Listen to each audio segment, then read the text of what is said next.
मेरा नाम आशीष पवार है। मैं सूर्यपुत्री ताप्ती के नगरी मुल्ताई से हूँ। मेरा नाम मनीष कुमार उड़ुगले, आमला जिला बैतूल मध्य प्रदेश का निवासी हूँ। मेरा नाम मोहित शर्मा है। मूलतः मैं उत्तर प्रदेश के डिस्ट्रिक्ट बदायूं, छोटा सा गांव है दफ्तरा, वहाँ का रहने वाला हूँ। मैं दिलीप सरा, मैं मूलतः निवासी मध्य प्रदेश उज्जैन के पास में नीमच से बिलोंग करता हूँ। मिशन के प्रति मेरा झुकाव बचपन से ही रहा है, क्योंकि पापा जी जो कि बैचलर लाइफ से ही गुरुजी से जुड़े थे। 1981 में परम पूज्य गुरुदेव आमला प्रज्ञापीठ की प्राण प्रतिष्ठा हेतु आए थे। तब उसके पहले से ही पापा जी का मिशन के प्रति बहुत झुकाव था, लगाव था। घर परिवार में एक गुरुजी की विचारधाराओं के अनुरूप ही बचपन से ही चलती रही है। मिशन के प्रति झुकाव अगर देखा जाए तो 1988 और 89 में हमारे यहाँ पे अखंड ज्योति पत्रिका आया करती थी। उसी से पढ़कर जो है हम लोग उससे प्रभावित हुए। वर्ष 1980 में परम पूज्य गुरुदेव बैतूल प्रवास पे थे और उसी समय हमारी माताजी का मिशन से जुड़ना हुआ और माताजी अखंड ज्योति के माध्यम से मिशन से जुड़ी और उसके बाद हमारा जन्म हुआ। निरंतर ही हम अखंड ज्योति का पठन पाठन घर में चलते रहा। इस प्रकार हम मिशन से जुड़े। वैसे तो घर में माहौल ही हमेशा गायत्री परिवार का था, शुरू से मेरे जन्म से ही, चूँकि मेरे माता पिता पहले से ही जुड़े हुए हैं और दादाजी के ज़माने से अखंड ज्योति आती थी और मेरे जन्म से ही शुरू से झुकाव मेरा था। परम पूज्य गुरुदेव से जुड़ने का माध्यम भी अगर देखा जाए तो अखंड ज्योति ही मैं कहूँगा, क्योंकि अखंड ज्योति में पढ़ा करता था नित्य प्रतिदिन 5 मिनट 10 मिनट। माताजी की बहुत बड़ी भूमिका रही, क्योंकि माँ स्वयं जुड़ी मिशन से, मिशन को समझा, अखंड ज्योति को पढ़ा। उनका दैनिक क्रम है। मैं जब से जन्म हुआ तब से देख रहा हूँ कि मम्मी प्रातः 4 बजे उठती हैं और उठने के बाद में उनका नियमित क्रम होता है अखंड ज्योति का पठन करने का। और दूसरा विशेष भूमिका रही हमारे स्कूल की। मैं गायत्री मंदिर का विद्यार्थी रहा हूँ और गायत्री मंदिर में ही मेरी प्रारंभिक शिक्षा दीक्षा हुई है। KG 1 से लेके 10th तक मैंने गायत्री मंदिर से ही विद्या अर्जन किया हुआ है। तो ये बहुत बड़ा एक अवसर था वहाँ पढ़ने का, अपने जीवन को गढ़ने का। मैं बचपन से ही मिशन से जुड़ा था और हमारे यहाँ पापा जी के द्वारा ही गायत्री स्कूल का गठन किया गया था। तो प्ले से लेकर के 10th तक के मैं गायत्री स्कूल में ही विद्यार्थी रहा हूँ। तो शुरू से ही हमारा गुरुजी के प्रति, मिशन के प्रति, मिशन के दायित्वों के प्रति, कार्यक्रमों के प्रति झुकाव ऐसा पापा जी के माध्यम से ऐसा चलते रहा कि हमें पता ही नहीं लगा कि हम स्पेशली गुरुजी से कब जुड़े, क्योंकि बचपन से ही हम उन्हीं की गतिविधियों से भाग लेते हुए आगे बढ़ते चले गए। तो वो बचपन से ही झुकाव रहा उनका। सन 2013 में जब मेरी BSc हुई थी और मेरे को MSc करना था, तो जैसे अपने विश्वविद्यालय परिसर से आता है अखंड ज्योति में एक पेज, तो उसके माध्यम से जब मैं सर्च कर रहा था कि मेरे को MSc करनी है और वो भी पर्यावरण विधा से करनी है, पर्यावरण विज्ञान से करनी है, तो चूँकि उत्तर प्रदेश में हर एक कॉलेज में पर्यावरण विज्ञान नहीं था तब, तो बरेली कैंपस से मैंने फॉर्म फिल किया था और मैं और भी जगह से सर्च कर रहा था। तो अखंड ज्योति में उस टाइम ये आया तो विश्वविद्यालय के बारे में दिया हुआ था, तब यहाँ पे विभाग खुला था, पर्यावरण विज्ञान उसी टाइम खुला था और MSc में 10 सीटें थी। तो मैंने पापा जी से पूछा कि पापा जी मैं वहाँ अप्लाई कर दूँ। तो पापा जी को बहुत खुशी हुई कि अगर वहाँ अप्लाई करो और वहाँ हो जाता है तो बरेली ना चुन करके आप यहाँ चुनना। तो अगर मैं माध्यम की बात करूँ तो अखंड ज्योति के माध्यम से 2013 में मैं मिशन से जुड़ा। शांति कुंज विश्वविद्यालय में आना मैं पढ़ने के लिए तो 2013 में आया और 2013 से 15 तक मैंने पढ़ाई की MSc में। उसके बाद में 15 के बाद में मैं यहाँ से चला गया था, क्योंकि दीक्षा पूरी होने के बाद ऑब्वियसली बात है घर ही जाना होता है। उसके बाद में 15 के बाद 15 से 16 तक मैं घर पे रहा। मैंने छोटी सी जॉब की शुगर मिल में, लेकिन एक अंदर से जो कहते हैं ललक होती है, वो मेरे यहाँ से जाने के बाद भी कहीं ना कहीं देव संस्कृति विश्वविद्यालय, शांति कुंज आने की ललक बनी रही। मैं बीच बीच में आता रहा। शांति कुंज में मेरा जो पहली बार जो मैं आया था 2003 में दिसंबर के समय में, उस समय मैं साधना के पर्पज़ से आया था। शांति कुंज में तो आने का मैं 3rd या 4th में था, तभी से हमारा आना जाना कंटिन्यू हर 2 साल 3 साल में होता रहता था। उसके बाद मैं जब 9th में था तब 9 दिवसीय साधना सत्र के लिए आया था। शांति कुंज आगमन प्रथम बार वर्ष 2000 में हुआ था। बड़े भैया के साथ में आए थे। बड़े भैया को भी बहुत जिज्ञासा थी कि शांति कुंज क्या है, ब्रह्मवर्चस्व क्या है, देव संस्कृति विश्वविद्यालय क्या है, क्योंकि उस समय देव संस्कृति विश्वविद्यालय का विशेषांक निकला हुआ था। तो भैया ने मुझे भी अपने साथ में लिया और हम लोग यहाँ पर आए। परम पूज्य गुरुदेव से जुड़ने के बाद में जीवन में एक विशाल अंतर देखने को मिला। मैं कोल नगरी से हूँ, जहाँ पर कोयले का उत्पादन होता है। तो आप समझ सकते हैं कि कोयले को परिणित करने का काम कौन कर सकता है। तो एक वो जौहरी है जिसने इस कोयले को पहचाना और गढ़ा। परम पूज्य गुरुदेव से जुड़ने के बाद में जीवन में निरंतर बहुत सारे बदलाव आए। जैसे गायत्री मंदिर में पढ़ना ही अपने आप में ही अद्वितीय था, जहाँ पर बहुत सारे स्कूल थे, बहुत सारे बड़े बड़े स्कूल्स में विद्यार्थी पढ़ते थे, लेकिन हमारी पहचान एक अलग होती थी कि गायत्री मंदिर के विद्यार्थी है। जब मैं प्रथम बार एक गवर्नमेंट स्कूल में मेरा 11th में एडमिशन हुआ, तो वहाँ के टीचर्स ही हमें कहा करते थे कि आप लोग गायत्री मंदिर से पढ़ने आए हो, आप सबसे फर्स्ट लाइन में बैठिए। तो जीवन को एक अंदर से ऐसा लगता था हमें कि कितनी शानदार जगह से हम लोग आते हैं। तो ये जीवन को निर्मित करने वाला क्षण था परम पूज्य गुरुदेव से जुड़ना। और जब आपके ऊपर किसी बड़ी शक्ति का हाथ होता है तो स्वाभाविक सी क्रम होता है कि आप अपने जीवन में अच्छे कार्य करते हैं। एक बहुत ही रोचक घटना है। तो 15 में मुझे अवसर मिला अलीगढ़ जाने का। मेरे डिस्ट्रिक्ट के पास में ही है अलीगढ़, तो वहाँ परिवीक्षा करने का मौका मिला। जब मैं यहाँ से इंटर्नशिप के लिए जा रहा था, तो इंटर्नशिप विभाग के द्वारा ये कहा गया था कि किसी भी तरीके से आपको प्रोग्राम तो करना ही है, चूँकि वो सभी को ही करने होते हैं, लेकिन एक प्रोग्राम अलीगढ़ मुस्लिम यूनिवर्सिटी में भी करना है। मैंने कहा ठीक है सर, अगर ऐसा होगा, मौका ज़रूर मिलेगा तो करेंगे। तो यहाँ से जाने के बाद पहले दिन से ही अलीगढ़ शक्तिपीठ के जो ट्रस्टी थे, उनसे मैं बार रोज़ पहले दिन से ही कि सर एक प्रोग्राम वहाँ लगवा दीजिए, एक प्रोग्राम वहाँ लगवा दीजिए कहता था। लेकिन वो इस चीज़ के लिए 2-3 दिन तक टालते रहे, क्योंकि उन्हें पता था कि वहाँ प्रोग्राम करना थोड़ा सा असंभव सा था, और पहले प्रोग्राम वहाँ हुआ भी नहीं था। तो मैंने ज़्यादा उनसे कहा तो कि अच्छा क्या काम करोगे वहाँ पर आप?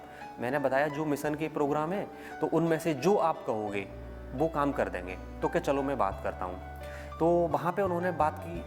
उस टाइम थोड़ा सा वहाँ पे स्टूडेंट की कमी थी मुस्लिम यूनिवर्सिटी में, स्टूडेंट मतलब सीजन ऑफ हो चुका था। तो सर ने बात की वहाँ पे कि हमारे कुछ गायत्री परिवार के लोग हैं, वो विश्वविद्यालय में काम करना प्रोग्राम करना चाहते हैं, तो क्या हमें 1 घंटे का टाइम मिलेगा? उन्होंने मना कर दिया। जो वहाँ पे उन्होंने बात की डायरेक्टर थे एजुकेशन विभाग के, तो मना कर दिया। लेकिन फिर दोबारा से मैंने कहा सर अब दोबारा से बात कर लो 2-3 दिन बाद, चूँकि 1 महीने का टाइम ऐसे ही निकल जाता है। फिर बात की उन्होंने, तो बोले कि अगर आप नहीं मान रहे हो तो एक प्रोग्राम करके देख लेते हैं। तो मैं बताऊं कि मुझे याद आ रहा है वो क्षण मेरी आंखों के सामने बिल्कुल। जब हम वहाँ पे पहुँचे तो चूँकि ज्ञान रथ जो होता है, तो ज्ञान रथ वाली गाड़ी मिली हुई थी हमारे लिए, और वो येलो भगवा कलर की अपनी पुती हुई, और उस पर ज्ञान की बातें, जो यज्ञ की बातें, संस्कार की बातें, सभ्यता की बातें, वो सब लिखी हुई थी उस पर। तो वो देखते ही हमारे लिए गाड़ी हमारी कैंपस में जाने से मना कर दिया सिक्योरिटी वालों ने। क्योंकि मना क्यों कर दिया, उसके पीछे रीजन था, तब अलीगढ़ में और पूरे उत्तर प्रदेश में धर्म परिवर्तन वाला केस चल रहा था। अब उन्हें वो लगा कि ये भगवा वाले और येलो कलर के धोती कुर्ते पहने हुए हैं और भगवा गाड़ी है इनकी, तो कहीं वो तो नहीं है। उन्होंने हमें जाने को मना कर दिया। हमने उनसे बात कराई, जो डायरेक्टर साहब थे, वो अपने चूँकि आवलखेड़ा गायत्री शक्तिपीठ और वहीं के रहने वाले थे, तो उन्होंने फ़ोन किया, गेट पर आने दिया गया। तो जब हम गेट से जा रहे थे, मैं याद करता हूँ उस घटना के लिए, तो हमारे लिए ऐसे देख रहे थे वहाँ पे लोग कि ये कोई दूसरे देश से आए हैं और हमारे यहाँ क्यों आ गए हमारे विश्वविद्यालय में, चूँकि वो पूरे के पूरे मोमडन लोग हैं वहाँ पे। 90% मोमडन है, पढ़ने वाले पढ़ाने वाले सभी लोग। लेकिन मेरे दिमाग में एक ही चीज़ थी, किसी भी तरीके से एक कार्यक्रम करना है, जो मुझे यहाँ से इंस्ट्रक्शन दिए गए थे। और मैं बार बार वही चीज़ कह रहा था, गुरुदेव से बार बार प्रार्थना कर रहा था कि गुरुदेव अब आप हो, कैसे भी एक प्रोग्राम कराओ यहाँ पर कंडक्ट। तो जब हम वहाँ पे पहुँचे, मिले, वहाँ पे आने के बाद में उन्होंने बोला कि बेटा स्ट्रेंथ तो नहीं मिल पाएगी, मतलब बच्चे बहुत कम मिल पाएंगे, अगर 10-15 बच्चों में आप काम करना चाहो तो कर सकते हो। मैंने कहा ठीक है सर, कर लेंगे, आप एक बार अनाउंस करिए।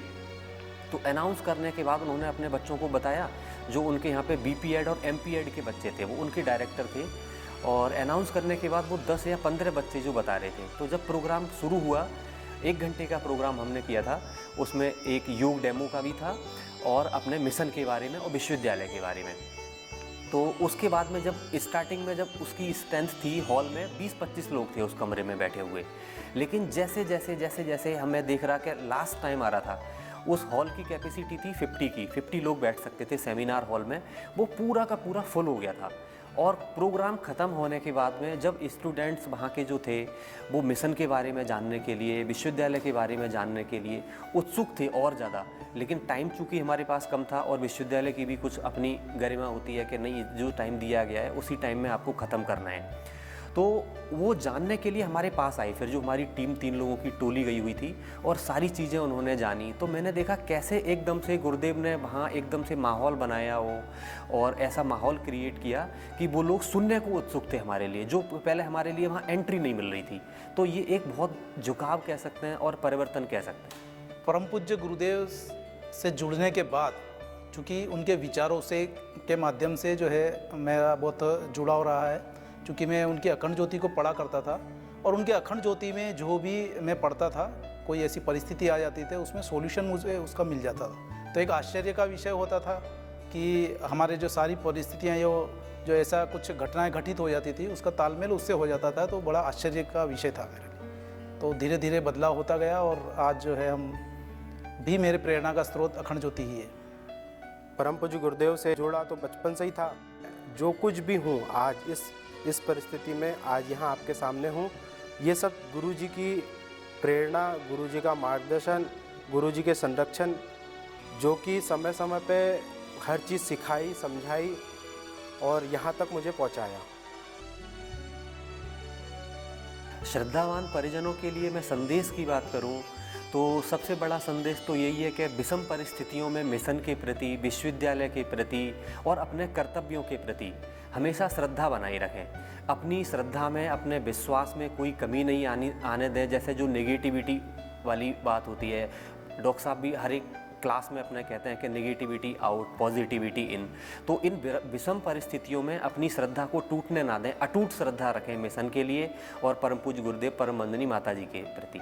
आप अपनी श्रद्धा, निष्ठा, आस्था और विश्वास, जिसके ऊपर पूरा मिशन टिका हुआ है, क्योंकि गुरु जी ही एक ऐसे हैं जो हर स्थिति परिस्थिति में आपका साथ देते हैं और साथ देते रहेंगे।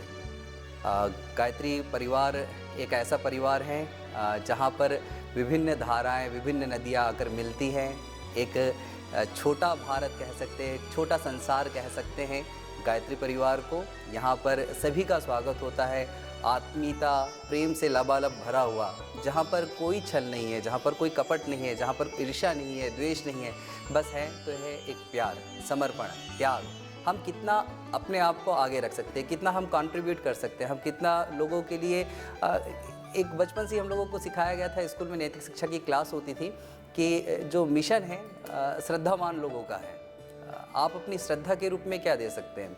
तो हमारे टीचर सिखाते थे कि बेटा आप लग जाइए, चाहे आप छोटा से छोटा काम करें मिशन का, चाहे आपको झाड़ू लगाने का काम मिले, चाहे आपको कोई साफ़ सफाई का काम मिले, चाहे आपको जो भी काम मिले, मिशन के लिए आप दीजिए, त्याग कीजिए। तो वही आप लोगों से भी सबसे विनती है कि हम जिस स्तर पर भी हैं, आप बहुत अच्छे काम कर सकते हैं, बड़े कर सकते हैं तो वो करिए, क्योंकि ये समय भी ऐसा है जहाँ पर दुष्प्रवृत्तियाँ अपने उभार पर हैं, वो भी अपना बहुत तेज़ी से काम कर रही हैं, आसुरी शक्तियाँ काम कर रही हैं। तो हम लोगों का ये नैतिक कर्तव्य है, ये हमारा दायित्व है कि हम लोग भी आगे आएँ और जितना भी बन पड़ सकता है, चाहे छोटे काम हो, मंत्र लेखन का काम हो, सामूहिक उपासना का काम हो, गांव की स्वच्छता का काम हो, शहर में आप गुरुदेव ने हमें सप्त आंदोलन दिए हुए, तो सप्त आंदोलन में से कोई भी एक काम कर सकते हैं। नारी जागरण है, वृक्षारोपण है, नशा मुक्ति उन्मूलन है, तो आपको जो जिसमें भी लग सकता है तो हमें वो कार्य करना चाहिए। गुरुजी ने एक जगह लिखा है अखंड ज्योति में कि बेटा आप जो है हमारा काम करें, हम आपका कार्य करेंगे। तो अगर हम समर्पण के साथ में अगर गुरुजी के कार्य में लग जाएं समाज के लिए, तो निसंदेह आपका भी कार्य हो ही जाएगा। आप एक अच्छा कार्य कर पाएंगे, एक अच्छे व्यक्ति बन पाएंगे, एक अच्छे परिवार के सदस्य बन पाएंगे, एक अच्छे पिता बन पाएंगे, एक अच्छा भाई बन पाएंगे, एक अच्छा पड़ोसी बन पाएंगे। शांति कुंज स्वर्ण जयंती वर्ष में हम लोग 2 स्तर पे काम कर रहे हैं। पहला, देव संस्कृति विश्वविद्यालय के माध्यम से हम लोग online short term modular courses चला रहे हैं, जिसमें हम मिशन से संबंधित विभिन्न कोर्सेज चला रहे हैं। जैसे प्रज्ञा गीत से संबंधित कोर्स है, प्रज्ञा योग से संबंधित कोर्स है, ध्यान है, प्राणायाम है, आसन है। देव संस्कृति विश्वविद्यालय में पढ़ाए जाने वाले विभिन्न जो पाठ्यक्रम हैं उससे संबंधित है। और ये एक ऐसा प्लेटफॉर्म है जहाँ पर कोई भी व्यक्ति आकर जुड़ सकता है और इन विधाओं का ज्ञान प्राप्त कर सकता है। दूसरा एक और प्रयोग कर रहे हैं हम लोग चल पुस्तकालय ज्ञान रथ को प्रमोट करने का भी कार्य कर रहे हैं। अभी कुछ दिन पहले ही हमने अपने देव संस्कृति विश्वविद्यालय के विद्यार्थियों के लिए एक छोटा सा चल पुस्तकालय प्रारंभ किया है, जिसमें हम लोगों को बता रहे हैं कि परम पूज्य गुरुदेव ने ज्ञान रथ को बहुत ज़्यादा महत्व दिया है।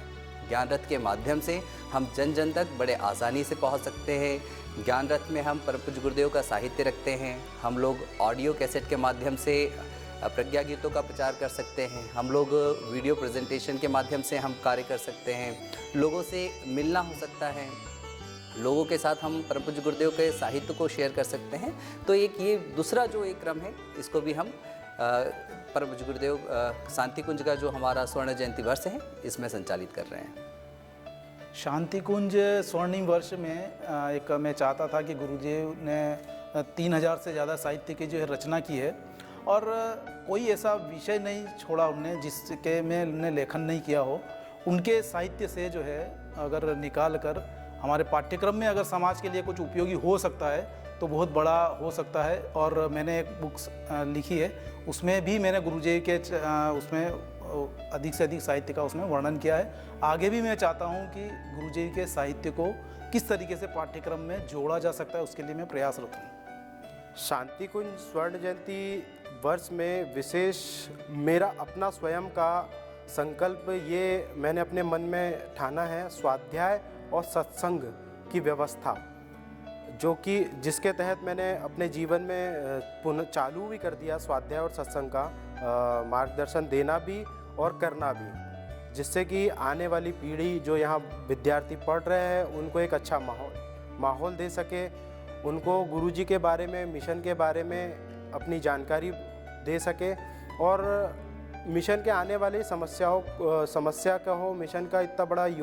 प्रयोजन का हो, उससे हम जोड़ सकें। शांति कुंज स्वर्ण जयंती वर्ष के उपलक्ष्य में जैसा ये आजकल साल चल रहा है, इसमें हमने क्या किया है, चूँकि मैं पर्यावरण विज्ञान विभाग से हूँ और पर्यावरण के प्रति मेरी शुरू से रुचि रही है, तो एक तो मेरे घर पर जो खेती होती थी पहले हम उसमें फर्टिलाइज़र्स केमिकल्स यूज़ करते थे। तो एक तो मैंने अपनी इस तरह से ये शुरुआत की है पापा जी को और जो घर में लोग जितने भी हैं, चाचा ताऊ सबसे, कि हम केमिकल्स और फर्टिलाइज़र्स की खेती को बिल्कुल अवॉइड करेंगे, नहीं करेंगे और जैविक खेती का उपयोग करें, जैविक खेती करेंगे। दूसरा, एक छोटा सा अपने घर पर मेरे शुरू से सपना रहा है कि एक छोटा सा पुस्तकालय होना चाहिए, जो मैंने इस्टेब्लिश कर दिया है। उसमें छोटा, जब मैं यहाँ से जाता हूँ तो कुछ ना कुछ साहित्य गुरुदेव का लेकर के जाता हूँ, बाग में लेके जाता हूँ, तो उसमें काफ़ी सारी पुस्तक, अभी 150-200 पुस्तक हैं, जिससे मेरे पड़ोस के गाँव के लोग लाभान्वित भी हो रहे हैं। हमारे YouTube चैनल शांति कुंज वीडियो गायत्री परिवार को सब्सक्राइब करें एवं बेल आइकन जरूर दबाएं ताकि गायत्री परिवार की विभिन्न गतिविधियों की जानकारी आपको मिलती रहे।